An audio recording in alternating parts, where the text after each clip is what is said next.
እሺ በድጋሚ ሰላም ለእናንተ ይሁን።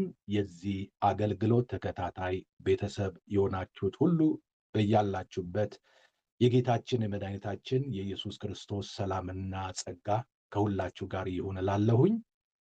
ዛሬ ከእናንተ ጋር እንድካፈል በልቤ የተቀመጠው የሞላው የእግዚአብሔር ቃል ርዕሱ እኛና መንፈስ ቅዱስ የሚል ነው። በዚህ ርዕስ ላይ ለሚቀጥሉ ተከታታይ ሐሙሶች አብረን በእግዚአብሔር ቃል ማዕድ ዙሪያ እንሆናለን ማለት ነው። እንግዲህ በክፍል 1 የማነሳው ሐሳብ ከመንፈስ ቅዱስ ጋር መመላለስ በሚለው ርዕስ ዛሬ የእግዚአብሔርን ቃል የምንካፈል ይሆናል። በዚህ አቅጣጫ እግዚአብሔር በልቤ ያስቀመጠውን እውነት በስፋት ከእናንተ ጋር አብረን ለመካፈል እንድንችል ስለ መንፈስ ቅዱስ በእግዚአብሔር ቃል ውስጥ የተጻፉ እውነታዎችን አለፍ አለፍ ብዬ ሐሳቦችን አነሳለሁ። በመጀመሪያ የምንመለከተው በዮሐንስ ወንጌል መጽሐፍ ምዕራፍ 14 ከቁጥር 15 እስከ 17 የእግዚአብሔር ቃል እንደዚህ ይላል። ብትወዱኝ ትእዛዜን ጠብቁ፣ እኔም አብን እለምናለሁ ለዘላለም ከእናንተ ጋር እንዲኖር ሌላ አጽናኝ ይሰጣችኋል። እርሱም ዓለም የማያየውና የማያውቀው ስለሆነ ሊቀበለው የማይቻለው የእውነት መንፈስ ነው። ነገር ግን ከእናንተ ዘንድ ስለሚኖር በውስጣችሁም ስለሚሆን እናንተ ታውቃላችሁ በማለት ይናገራል። በሁለተኛ ጴጥሮስ ምዕራፍ 1 ከቁጥር 2 እስከ 4 ላይ ደግሞ የመለኮቱ ኃይል በገዛ ክብሩና በበጎነቱ የጠራንን በማወቅ ለሕይወትና እግዚአብሔርን ለመምሰል የሚሆነውን ነገር ሁሉ ስለሰጠን በእግዚአብሔርና በጌታችን በኢየሱስ ዕውቀት ጸጋና ሰላም ይብዛላችሁ። ስለ ክፉ ምኞት በዓለም ካለው ጥፋት አምልጣችሁ ከመለኮት ባሕሪ ተካፋዮች በተስፋ ቃል እንድትሆኑ በእነዚያ ክብርና በጎነት የተከበረና እጅግ ታላቅ የሆነ ተስፋን ሰጠን በማለት ይናገራል። በሁለተኛ ቆሮንቶስ ምዕራፍ 7 ቁጥር 1 ላይ ደግሞ እንግዲህ ወዳጆች ሆይ የዚህ ተስፋ ቃል ካለን በእግዚአብሔር ፍርሃት ቅድስናን ፍጹም እያደረግን ሥጋንና መንፈስን ከሚያረክስ ሁሉ ራሳችንን እናንጻ ይላል። እነዚህ ያነበብኩላችሁ የመጽሐፍ ቅዱስ ክፍሎች ጰራቅሊጦስ የሆነው መንፈስ ቅዱስ ለዘላለም በውስጣችን እንደሆነ ይህንንም ከእኛ በስተቀር ዓለም ሊያየውና ሊያውቀው የማይችል መሆኑን እግዚአብሔር ከፈጠረው ፍጥረት መካከል ደግሞ የመለኮትን ባሕሪ መካፈል የተሰጠው ለሰው ልጅ እንደሆነና ክፉ ከሆነው ዓለም በክርስቶስ በማመን የዳኑና ያመለጡ ሁሉ የመለኮት ባሕሪ ተካፋዮች መሆናቸውን የመለኮት ባሕሪ ተካፋይ የሆኑ ሁሉ ደግሞ እግዚአብሔርን በመፍራት ቅድስናን ፍጹም ማድረግና ሥጋንና መንፈስን ከሚያረክስ ነገር ራሳቸውን ማንጻት እንዳለባቸው የሚያስተምሩ የመጽሐፍ ቅዱስ ክፍሎች ናቸው። ይህንን ትምህርት በሕይወታችን ተግባራዊ የምናደርገው እንዴት ነው የሚለውን ጥያቄ እናንሳና ከዚህ በመቀጠል እነዚህ በእግዚአብሔር ቃል ውስጥ ተግባራዊ ልናደርጋቸው የሚገቡ ትምህርቶችን እንዴት በሕይወታችን ዕለት ዕለት ተግባራዊ ማድረግ እንደምንችል ከዚህ በመቀጠል የምንመለከተው ይሆናል ማለት ነው። በገላትያ መጽሐፍ ምዕራፍ 5 ከቁጥር 16 እስከ 25 ያለውን የመጽሐፍ ቅዱስ ክፍል ከኔ ጋር አብረን እናነባለን። እንደዚህ ይላል፣ ነገር ግን እላለሁ በመንፈስ ተመላለሱ፣ የሥጋንም ምኞት ከቶ አትፈጽሙ። ሥጋ በመንፈስ ላይ መንፈስም በሥጋ ላይ ይመኛልና እነዚህም እርስ በርሳቸው ይቀዋወማሉ፣ ስለዚህም የምትወዱትን ልታደርጉ አትችሉም። በመንፈስ ብትመሩ ግን ከሕግ በታች አይደላችሁም። የሥጋም ሥራ የተገለጠ ነው፤ እርሱም ዝሙት፣ ርኩሰት፣ መዳራት፣ ጣዖትን ማምለክ፣ ሟርት፣ ጥል፣ ክርክር፣ ቅንዓት፣ ቁጣ፣ አድመኛነት፣ መለያየት፣ መናፍቅነት፣ ምቀኝነት፣ መግደል፣ ስካር፣ ዘፋኝነት ይህንንም የሚመስል ነው። አስቀድሜ እንዳልኩ እንደነዚህ ያሉትን የሚያደርጉ የእግዚአብሔርን መንግሥት አይወርሱም። ቁጥር 22 የመንፈስ ፍሬ ግን ፍቅር፣ ደስታ፣ ሰላም፣ ትዕግሥት፣ ቸርነት፣ በጎነት፣ እምነት፣ የዋሃት፣ ራስን መግዛት ነው። እንደነዚህ ያሉትን የሚከለክል ሕግ የለም። የክርስቶስ ኢየሱስም የሆኑት ሥጋን ከክፉ መሻቱና ከምኞቱ ጋር ሰቀሉ። በመንፈስ ብንኖር በመንፈስ ደግሞ እንመላለስ። እርስ በርሳችን እየተነሳሳንና እየተቀናናን በከንቱ አንመካ በማለት ሐዋርያው ጳውሎስ ለገላትያ ሰዎች በጻፈው መልእክቱ ላይ ይህንን ሐሳብ በዝርዝር አስቀምጦ እናያለን። በዚህ ባነበብኩላችሁ ክፍል ውስጥ ቁልፍ የሆነው ቁጥር ያለው ቁጥር 16 ነው። ምንድን ነው የሚለው? ስለዚህ እላለው በመንፈስ ተመላለሱ፣ የሥጋንም ምኞት ከቶ አትፈጽሙ ይላል። የዚህን ቃል ሐሳብ ስንመለከት የክርስትና ሕይወት በራሳችን ጥረትና ኃይል በመታገል ላይ የተመሠረተ ኑሮ ሳይሆን ከመንፈስ ቅዱስ ጋር ኅብረት በማድረግና ደረጃ በደረጃ በመመላለስ የምንኖረው ሕይወት ነው። መንፈስ ቅዱስ በዕለት ተዕለት ሕይወታችን በነጻነትና በድል እንዲሁም በቅድስና እንዴት መኖር እንዳለብን እርሱ ያስተምረናል፣ ይመራናል። እንደ እግዚአብሔር ፈቃድ ለመኖር የምንችልበትንም ጸጋና ኃይልን ይሰጠናል። ከመንፈስ ቅዱስ ለመማር ከኔና ከናንተ የሚጠበቀው ነገር ታዲያ ምንድን ነው ብለን ስንል ከመንፈስ ቅዱስ ለመማር ከኔና ከናንተ የሚጠበቀው የተከፈተ ልብ፣ መንፈስ ቅዱስ ሲመራን እርሱን መከተል፣ ለጸጋው ቃልና መንፈስ መታዘዝና በመንፈስ እንዴት መመላለስ እንዳለብን ማወቅ ነው። እግዚአብሔር የተመሰገነ ይሁን። በመንፈስ ለመመላለስ ማወቅ ያለብን ነገሮች ምንድናቸው የሚለውን ጥያቄ እናንሳና ከዚህ በመቀጠል በመንፈስ ለመመላለስ ማወቅ ያለብን ነገሮች ምን እንደሆኑ አንድ በአንድ እያነሳን በዝርዝር እንመለከታቸዋለን። በመንፈስ ለመመላለስ ማወቅ ካሉብን ነገሮች መካከል የመጀመሪያው ነገር ምንድን ነው? በመንፈስ መመላለስ የዕለት ተዕለት የግል ውሳኔያችን ነው። የግል ውሳኔ ነው። አንድ አማኝ በክርስቶስ ኢየሱስ አምኖ ከዳነ በኋላ በቀጣይ ሕይወቱ የሚጠበቅበት ምንድን ነው? በመንፈስ መመራት፣ በመንፈስ መመላለስ ነው። ይሄ እንግዲህ ለአንድ ወቅት ለተወሰነ ጊዜ ሳይሆን በየዕለቱ ከመንፈስ ቅዱስ ጋር አብሮ ሊራመድ ያስፈልጋል። ለዚህም ደግሞ የሚጠይቀው ነገር ምንድን ነው? የአማኙን የግል ውሳኔ ነው ማለት ነው። በቁጥር 16 ላይ ነገር ግን እላለው በመንፈስ ተመላለሱ፣ የሥጋን ምኞት ከቶ አትፈጽሙ በማለት ይናገራል።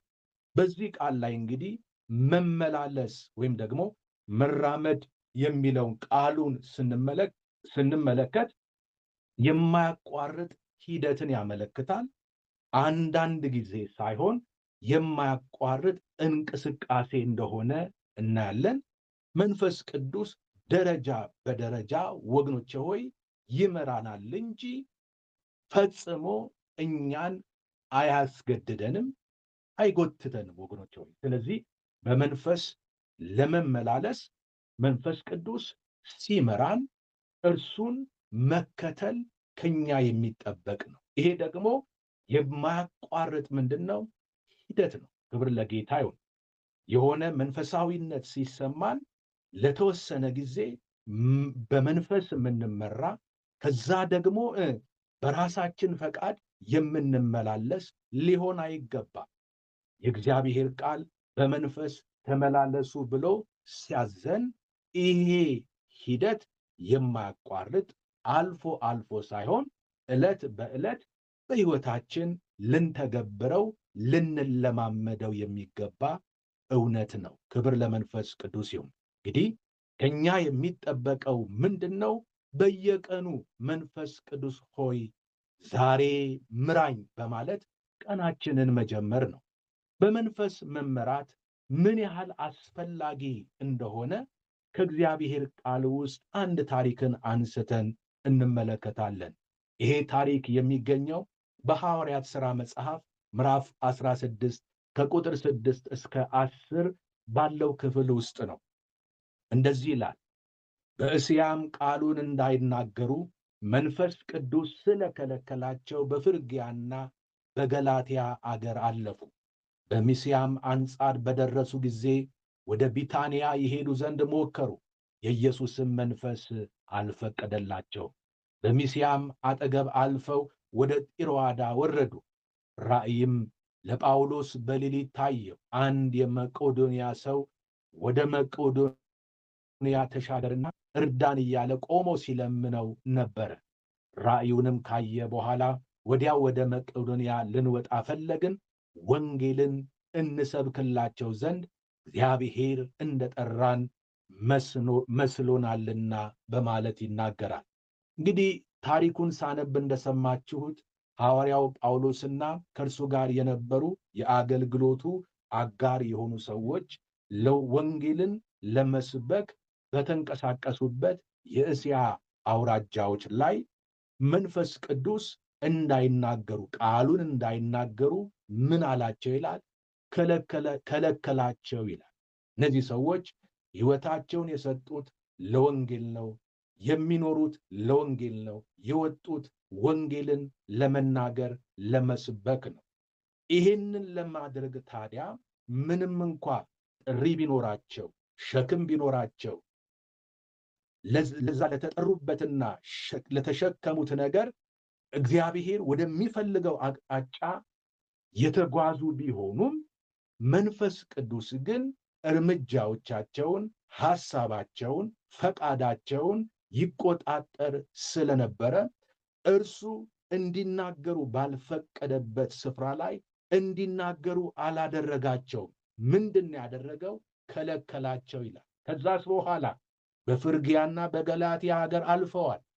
ወደ ሚስያ አንጻር በደረሱ ጊዜ ወደ ቢታንያ ይሄዱ ዘንድ ሞክረዋል። የሚችሉትን ያህል እየተንቀሳቀሱ ነው። እስቲል ግን መንፈስ ቅዱስ አሁንም እንዲናገሩ አልፈቀደላቸውም ይላል። ይሄ እንግዲህ የሚያሳየን ምንድን ነው? ምን ያህል ለአገልግሎታችን፣ ለሕይወታችን፣ ለኑሯችን የመንፈስ ቅዱስ ምሪት አስፈላጊ እንደሆነ ነው ወገኖች ሆይ። ስለዚህ አሁንም እነዚህ ሰዎች በእንቅስቃሴ ላይ ናቸው፣ በጉዞ ላይ ናቸው። በሚስያ አጠገብ አልፈው ጢሮአዳ ወደሚባል ከተማ ወርደዋል። ከዛ ጢሮአዳ ላይ በነበሩበት ጊዜ ግን በሌሊት ላይ ለጳውሎስ ራእይ መጥቶለት ነበር። ያም ራእይ ምንድን ነው? አንድ የመቄዶንያ ሰው ወደ መቄዶንያ ተሻገርና እርዳን እያለ ቆሞ ሲለምነው ጳውሎስ አየ። ከዛ በኋላ ወደ መቄዶንያ ወጥተው ወንጌልን ለመናገር መንፈስ ቅዱስ ዕድል እንደሰጣቸው፣ በር እንደከፈተላቸው፣ እንደጠራቸው መስሎናል በማለት ወደዛ እንደሄዱ መጽሐፍ ቅዱስ ይናገራል። ወገኖች ሆይ እንግዲህ ከዚህ ታሪክ የምንማረው መንፈስ ቅዱስ ለአገልግሎት ብቻ ሳይሆን በማንኛውም የሕይወት እንቅስቃሴና ምልልሳችን ውስጥ የእርሱን ፈቃድ፣ የእርሱን ሐሳብ፣ የእርሱን ምሪት መከተል ምን ያህል አስፈላጊ እንደሆነ የሚያሳይ የሚያስተምር ታሪክ ነው። እግዚአብሔር አምላክ የተመሰገነ ይሁን። ሌላው በመንፈስ ለመመላለስ ማወቅ ያለብን ሁለተኛ የማነሳው ነጥብ ምንድን ነው? በመንፈስና በሥጋ መካከል ተቃውሞ ወይም ተቃርኖ መኖሩን ማወቅ ይኖርብናል። በገላትያ ምዕራፍ 5 ቁጥር 17 ላይ የእግዚአብሔር ቃል እንደዚህ ይላል፣ ሥጋ በመንፈስ ላይ መንፈስም በሥጋ ላይ ይመኛልና እነዚህም እርስ በርሳቸው ይቀዋወማሉ። ስለዚህ የምትወዱትን ልታደርጉ አትችሉም። በመንፈስ ለመመላለስ ወገኖቼ ሆይ በሕይወታችን ውስጥ ካሉ ትግሎች ውስጥ አንዱ ከሥጋ የሚደርስብን ውጊያና ተቃውሞ ነው። ሁላችንም በመንፈስ መመራት፣ በመንፈስ ውስጥ ሆኖ መመላለስ፣ እንደ መንፈስ ፈቃድ መኖር የውስጣችን ረሃብና ጥማት ነው። ምንም እንኳ ውስጣችን በመንፈስ ለመመራት፣ በመንፈስ ለመመላለስ፣ እንደ መንፈስ ፈቃድና ሐሳብ ለመውጣትና ለመግባት ፍላጎቱ ረሃቡ ቢኖርም ትግል ግን አለብን፣ ውጊያ አለብን። ውጊያውና ትግሉ ደግሞ የሚመጣው ከየት ነው? ከሥጋ ምኞት ነው። ሥጋ በመንፈስ ላይ መንፈስም በሥጋ ላይ እርስ በርሳቸው ይቀዋወማሉ። በዚህ ውጥረት ውስጥ ነው ያለ ነው። በዚህ ትግል ውስጥ፣ በዚህ ፍትጊያ ውስጥ ሆነን ነው ወገኖቼ ሆይ እግዚአብሔርን እየተከተልን ያለ ነው። ስለዚህ በመንፈስና በሥጋ መካከል በሚደረግ በየዕለቱ በየቀኑ በሚደረግ ትግልና ውጊያ ውስጥ ላላችሁ ወገኖቼ ሆይ ዛሬ ምታለኝ መንፈስ ቅዱስ ለኔና ለናንተ በእንዲህ አይነት ትግል ውስጥ ላለነው ጸጋና ኃይልን ይሰጠናል። የእግዚአብሔር ስም የተባረከው። እስቲ በሥጋና በመንፈስ መካከል ያለውን ልዩነት ላንሳ።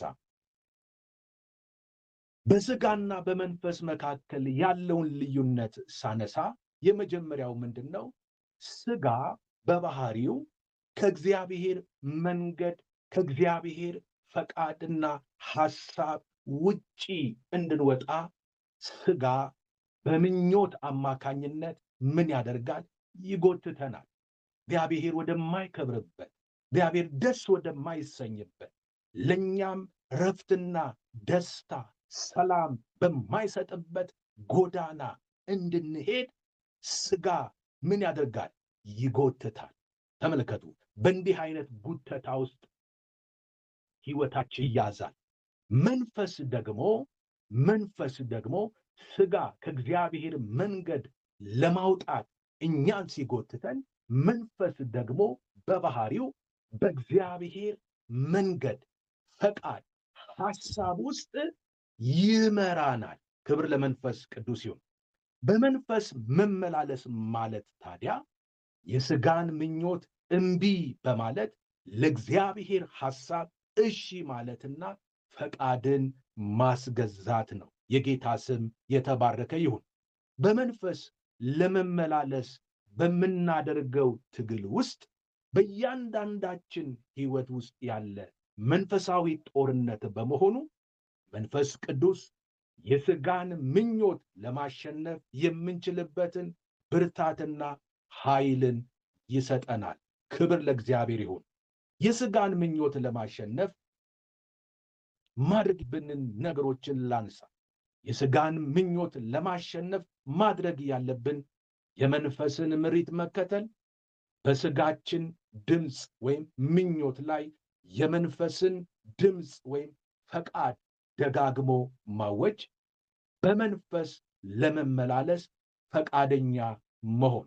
እነዚህን ካደረግን የሥጋን ሐሳብ፣ የሥጋን ምኞት፣ የሥጋን ጉተታ አሸንፈን በመንፈስ የምንመራ የምንመላለስ ፍጹም ደስተኛ የሆነ ሕይወት የምንኖር ሰዎች እንሆናለን። ክብር ለመንፈስ ቅዱስ ይሁን። በመንፈስ ለመመላለስ ማወቅ ካለብን ነገሮች መካከል በሦስተኛ የማነሳው ነጥብ ምንድን ነው? በመንፈስ መመላለስ ሕይወታችንን ወደ ለውጥ ይመራል። በገላትያ መጽሐፍ ከቁጥር 22 እስከ 23 ላይ እንደዚህ ይላል፣ የመንፈስ ፍሬ ግን ፍቅር፣ ደስታ፣ ሰላም፣ ትዕግሥት፣ ቸርነት፣ በጎነት፣ እምነት፣ የውሃት፣ ራስን መግዛት ነው። እንደነዚህ ያሉትን የሚከለክል ሕግ የለም በማለት ይናገራል። ወገኖቼ ሆይ በሕይወታችን ውስጥ የመንፈስ ፍሬ የሚገኘው በጥረት ሳይሆን በግንኙነት ነው።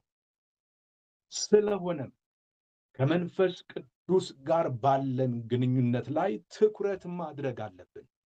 የአብዛኛው ሰው ዋነኛ ችግር ምንድን ነው? የግንኙነት ችግር ነው፣ ወይም ደግሞ የኮሚኒኬሽን ችግር ነው ያለብን። አብዛኛው ሰው ችግሩ ኮሚኒኬሽን ነው፣ የግንኙነት ችግር ነው።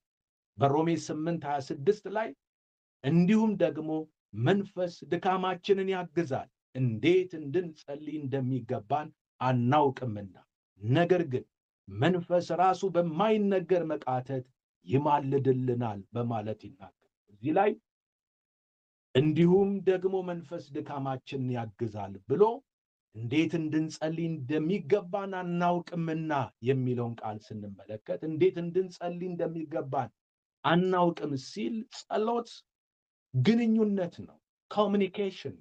የብዙዎቻችን ተግዳሮት፣ የብዙዎቻችን ወገኖች ሆይ ችግራችን ምንድን ነው?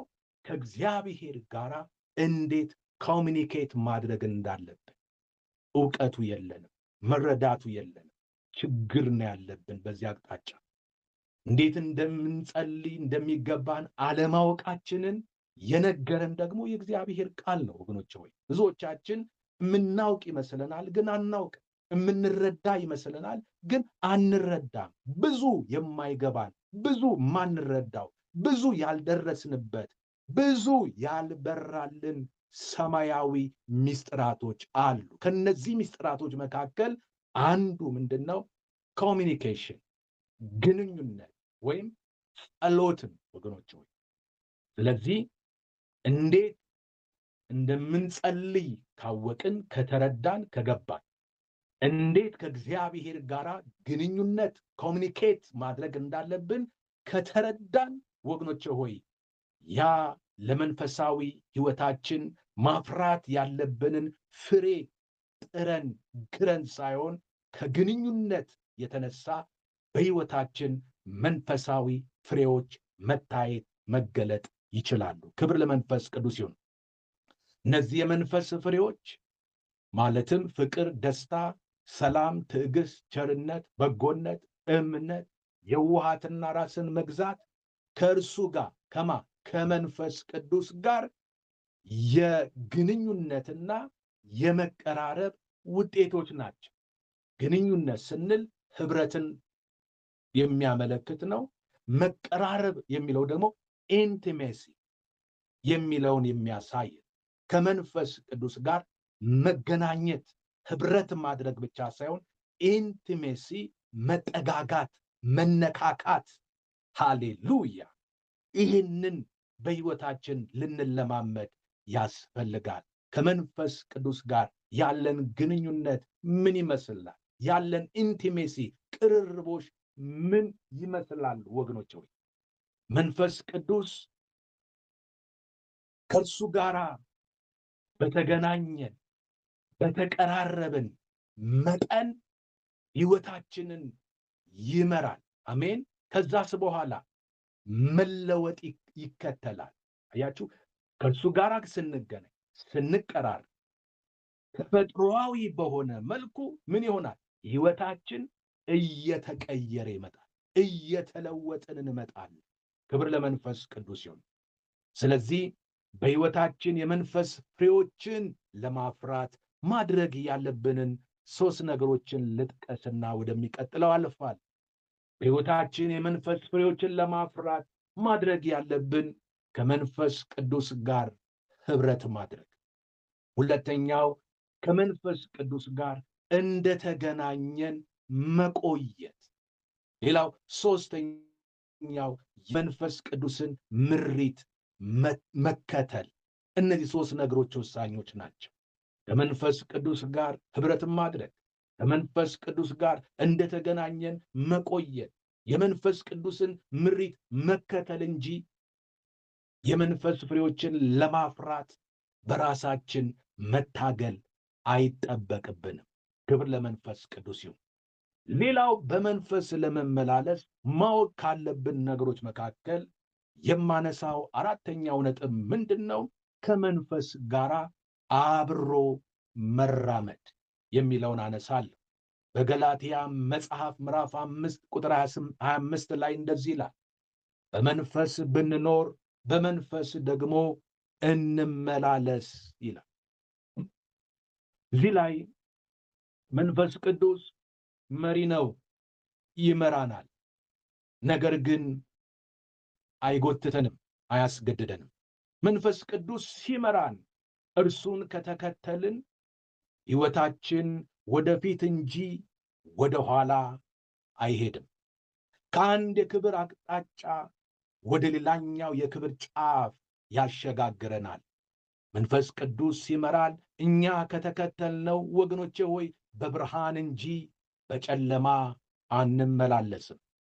በዮሐንስ ወንጌል መጽሐፍ ምዕራፍ 8 ቁጥር 12 ላይ እንደዚህ ይላል፣ ደግሞም ኢየሱስ እኔ የዓለም ብርሃን ነኝ፣ የሚከተለኝ የሕይወት ብርሃን ይሆንለታል እንጂ በጨለማ አይመላለስም ብሎ ተናገራቸው ይላል። ክብር ለጌታ ይሁን።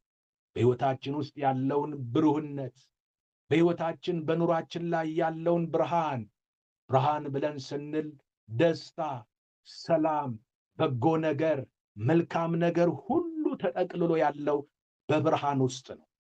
የምንፈልገው መልካም ሕይወት፣ የምንፈልገው የሰላም፣ የደስታ፣ የእረፍት፣ የእርካታ፣ የመትረፍረፍ ሕይወት ሁሉ በብርሃን ውስጥ ነው ያለው። ይሄንን ብርሃን ደግሞ ወገኖቼ ሆይ ኢየሱስ እንደዚህ ብሏል፣ እኔ የዓለም ብርሃን ነኝ በማለት ተናግሯል። የሚከተለኝም የሕይወት ብርሃን ይሆንለታል እንጂ በጨለማ አይመላለስም ብሏል። ክብር ለመንፈስ ቅዱስ ይሁን።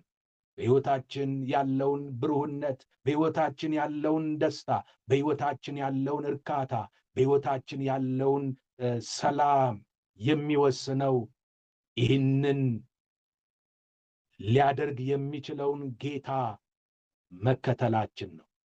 እሱን በተከተልነው መጠን በእኛ ሕይወት ላይ ሊሆን ያለው ብርሃን ይወሰናል ማለት ነው። ክብር ለመንፈስ ቅዱስ ይሁን። እዚህ ላይ እንግዲህ መንፈስ ቅዱስ ሕይወታችንን የሚመራባቸው መንገዶች አሉ። መንፈስ ቅዱስ ሕይወታችንን የሚመራባቸው መንገዶችን ስንመለከት በቅዱሳት መጽሐፍት ወይም ደግሞ የእግዚአብሔርን ቃል ይጠቀማል መንፈስ ቅዱስ። ስለዚህ መንፈስ ቅዱስ እኛን ሊመራን የእግዚአብሔርን ቃል ወደ ልባችን ሲያመጣ ወደ ልባችን ለመጣው ለእግዚአብሔር ቃል ከኔና ከናንተ በፍጹም ትሕትናና አክብሮት መንፈስ ቅዱስ ላመጣው ቃል በሕይወት የተገለጠ መልስ መስጠት መቻል አለብን። ሌላው መንፈስ ቅዱስ ሕይወታችንን የሚመራው ከቃሉ ጋር ተያይዞ በጸሎት ውስጥ ነው። ስንጸልይ እግዚአብሔር ጸሎታችንን ይሰማል። ጸሎታችንን ሰምቶ ደግሞ ለጸለይንባቸው ነገሮች እግዚአብሔር አምላክ ምላሽን ይሰጣል። ስለዚህ እግዚአብሔር እኛን ከሚመራበት መንገድ መካከል ጸሎት ስለሆነ አጥብቀን በእግዚአብሔር ፊት ልንጸልይ ልንተጋ ያስፈልጋል። ሌላው መንፈስ ቅዱስ ሕይወታችንን የሚመራበት መንገድ ውስጣችንን በማነሳሳትን። ክብር ለመንፈስ ቅዱስ ይሁን። አንዳንድ ጊዜ ድንገት በሚመስል መንገድ አንድ የሆነ ሐሳብ ከውስጣችን ብቅ ብሎ ፈንቅሎ ሲወጣ ወገኖች ሆይ ያንን ውስጣችንን አነሳስቶ የወጣውን እግዚአብሔር በውስጣችን ያስቀመጠውን ነገር ቶሎ ብለን ከተከተልን በሕይወታችን ላይ ያልተጠባበቅነው ክብር፣ ያልተጠባበቅነው በረከት፣ ያልተጠባበቅነው ተአምራት፣ ያልተጠባበቅናቸው ደጆች መከፋፈት ይጀምራሉ። እግዚአብሔር አምላክ የተመሰገነ ይሁን። ሌላው መንፈስ ቅዱስ ሕይወታችንን ከሚመራባቸው መንገዶች መካከል ውስጣዊ ሰላምን በመስጠት ነው። ክብር ለመንፈስ ቅዱስ ይሁን። እዚህ ላይ ስለ ሰላም ሳነሳ ስለ የትኛው ሰላም ነው? ስለ ውስጣዊ ሰላምን ነው ያነሳው። ውስጣዊ ሰላምን ይሰጣል ብዬ ስል ምናልባት በሕይወታችን ዙሪያ ብዙ የተመሰቃቀሉ፣ ብዙ የተደበላለቀ፣ ብዙ እየተናወጠ ያለ ነገር ሊኖር ይችላል። በዛ በተደበላለቀው በሚናወጠው ነገር መካከል ግን ውስጣዊ ሰላምን በመስጠት እንደ እግዚአብሔር ፈቃድ፣ እንደ እግዚአብሔር ሐሳብ እግዚአብሔር ወደሚፈልገው ነገር እንድንሄድ የሚመራን መንፈስ ቅዱስ በእኔና በእናንተ ውስጥ አለ። ስለሆነም ወገኖቼ ሆይ መንፈስ ቅዱስ የእግዚአብሔርን ቃል ተጠቅሞ ይመራናል። በጸሎት እግዚአብሔር ወደሚፈልገው አቅጣጫ ይመራናል። ውስጣችንን በማነሳሳት መንፈስ ቅዱስ ይመራናል። ውስጣዊ ሰላምን በመስጠት መንፈስ ቅዱስ በእነዚህ መንገዶች ይመራናል። ክብር ለመንፈስ ቅዱስ ይሁን። መንፈሳዊ እድገት በሕይወታችን የሚመጣው ከመንፈስ ቅዱስ ጋር አብሮ በመራመድና ቆይታን በማድረግ እንጂ በቅጽበት አይደለም። ብዙ ሰው ቅጽበታዊ ለውጥ፣ ቅጽበታዊ እድገት፣ ቅጽበታዊ የሆነ ፍሬያማነት፣ ውጤትን በሕይወቱ ይጠብቃል። እነዚህ የምንፈልጋቸው እድገቶች፣ ለውጦች፣ ፍሬያማነቶች፣ ውጤቶች የሚመጡት ከመንፈስ ቅዱስ ጋር አብረን በመራመድ ከእርሱ ጋር ቆይታንና ቅርርቦሽን ኢንቲሜሲ በመፍጠር የሚመጡ ነገሮች እንደሆኑ ልናስተውል ያስፈልጋል። ክብር ለመንፈስ ቅዱስ ይሁን። በጸሎት ጊዜያችን ስንጸልይ ከዚህ በኋላ ባላችሁ ጸሎት እንድትለማመዱት እማበረታታችሁን ነገር ልንገራችሁ። በየቀኑ በምትጸልዩበት ጊዜ ይህንን በፍጹም ትህትና በውስጣችሁ ያለውን ይህንን የከበረውን አጽናኝ የሆነውን መሪ የሆነውን መንፈስ ቅዱስን እንዲህ ብላችሁ እንድትጠይቁት አበረታታችኋለሁ። በየቀኑ ስትጸልዩ፣ ከእንቅልፋችሁ ስትነሱ፣ በመንገድ ስትሄዱ፣ መኪናችሁን ድራይቭ እያደረጋችሁ እየሄዳችሁ እያለ ሊሆን ይችላል። በምትሰሩበት ቦታ ላይ ሆናችሁ ሊሆን ይችላል። በማንኛውም ሁኔታ ውስጥ ግን በተለይ ማለዳ ቀኖቻችሁን ከመጀመራችሁ በፊት ከመውጣታችሁ በፊት ስትጸልዩ እንዲህ ብላችሁ ጠይቁ። መንፈስ ቅዱስ ሆይ ዛሬ ወዴት ትመራኛለህ? ወዴትስ እየመራኸኝ ነው? መንፈስ ቅዱስ ሆይ ምን እንዳደርግ ትወዳለህ? በማለት ጠይቁት። ወገኖቼ ሆይ ይህንን ከእናንተ መስማት ይፈልጋል። መንፈስ ቅዱስ በእናንተ ውስጥ ሆኖ ይህንን ስትጠይቁት መስማት ይፈልጋል። ወዴት ትመራኛለህ? መንፈስ ቅዱስ ወዴት እየመራኸኝ ነው? ምንስ እንዳደርግ ነው አሁን የምትፈልገው ብላችሁ ይህንን በውስጣችሁ ያለውን መንፈስ ቅዱስን ጠይቁት። ወገኖቼ ሆይ ይህንን ብዬ ሐሳቤን ልጠቅልል። ከመንፈስ ቅዱስ ጋር መመላለስ ማለት ዕለት ዕለት የምንለማመደው ሕይወት እንጂ ፍጹምና አይደለም። ያ ማለት ምን ማለት ነው? እንቅፋት፣ ችግር፣ ፈተናዎች አይገጥመንም ማለት አይደለም። በመንፈስ ቅዱስ እንመላለሳለን ማለት ከእንቅፋት ነፃ እንሆናለን፣ ችግር አይነካንም፣ ፈተናዎች ምናምን አይገጥመንም እያልኳችሁ አይደለም። ይልቁኑ እንቅፋትን የምናልፍበት፣ ችግር ሲገጥመን የገጠመንን ችግር የምንፈታበትን፣ በፈተና ውስጥ ስንሆን ከፈተና የምንወጣበትን መንገድ ያሳየናል። በሚያናውጥ ነገር ውስጥ ስንሆን መንፈስ ቅዱስ በዛ ነውጥ መካከል በእርጋታ እንድንሆን ጸጋን ይሰጠናል። ክብር ለመንፈስ ቅዱስ ይሁን። ይህን ጸሎት ከኔ ጋራ አብራችሁ እንድትጸልዩ እጠይቃችኋለሁ። የሚመች ቦታ ላይ ያላችሁ ሰዎች ይህን ጸሎት ከኔ ጋራ አብራችሁ እንድትጸልዩ ፈልጋለሁ። ክብር ለመንፈስ ቅዱስ ይሁን። ይህን ጸሎት ሳትጸልዩ እንዳትሄዱ። እግዚአብሔር ይባርካችሁ። ይህን ጸሎት ለመጸለይ መስመር ላይ ያላችሁ የሚመች ቦታ ላይ ድምጻችሁን ልስማ እስቲ። አለ። እሺ ይህን ጸሎት እንጸልይና ቃሉን እዚህ ላይ አቆማለሁ። ጌታ ቢፈቅድ ብንኖር የሚቀጥለው ሳምንት እኛና መንፈስ ቅዱስ በሚለው ሐሳብ ነው የምንቀጥለው። የሚቀጥለው ሳምንት ሁለተኛውን ክፍል አነሳለሁ። ለአሁን ግን መስመር ላይ ካላችሁት ጋር ይህን ጸሎት አብረን እንጸልያለን። መንፈስ ቅዱስ ሆይ በየቀኑ ከአንተ ጋር እንዲሄድ አንተን መከተል እንድታስተምረኝ ጠይቀሃለሁ። መንፈስ ቅዱስ ሆይ እንድሰማና ያንተን ድምፅ እንድሰማና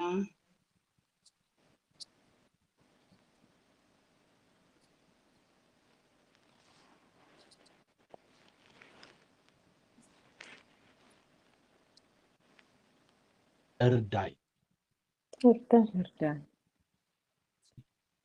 መንፈስ ቅዱስ ሆይ ከዛሬ ጀምሮ የሚመራ ህይወትን በአንተ የሚመራ ህይወትን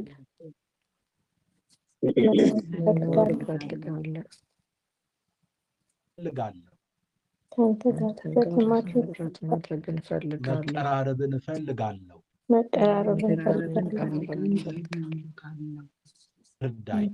ቅዱስ ሆይ ራሴን ሰጥቼሃለሁ። አሰማኝ። ድምፅህን አሰማኝ። ፊት ለፊት እንድከተልህ ኃይልን ስጠኝ። ስለሰማኸኝ አመሰግንሃለሁ። በኢየሱስ